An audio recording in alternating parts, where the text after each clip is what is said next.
अऊज़ु बिल्लाहि मिनश्शैतानिर्रजीम बिस्मिल्लाहिर्रहमानिर्रहीम अल्लाहुम्मा सल्लि अला मुहम्मद व आलि मुहम्मद। मोमिनीन मुस्लिमीन, हम जब सफ़र करते हैं तो बड़े परेशान नज़र आते हैं, क्योंकि सफ़र ऐसे होते हैं वहाँ मुश्किलात होते हैं, कुछ ऐसे दुश्मन होते हैं। इंसान इस दुखी लम्हात में ये याद करता है कि पता नहीं कि अपनी औलाद में, अपने अहलो अयाल में, अपने ख़ानदान में मैं सही और सलामत वापस लौटूंगा या नहीं लौटूंगा। तो रसूल आज़म ने एक नुस्खा बयान किया है, एक अमल दिया है अपनी उम्मत को।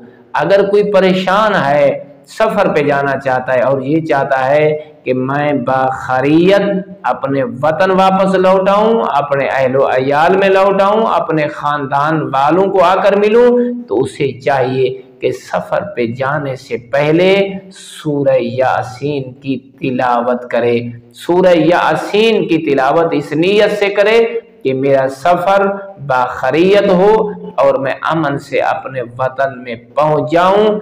तो यकीन रखें, जब रसूल आज़म सल्लल्लाहु अलैहि वसल्लम ने मौला अमीर अलैहिस्सलाम को ये बतला दिया कि या अली, जो कोई सफ़र पे जाएगा और सूरह यासीन को पढ़ेगा तो अल्लाह रब्बुल इज़्ज़त अमन से उसे वतन वापस पहुंचाएगा। वल्हम्दुलिल्लाहि रब्बिल आलमीन।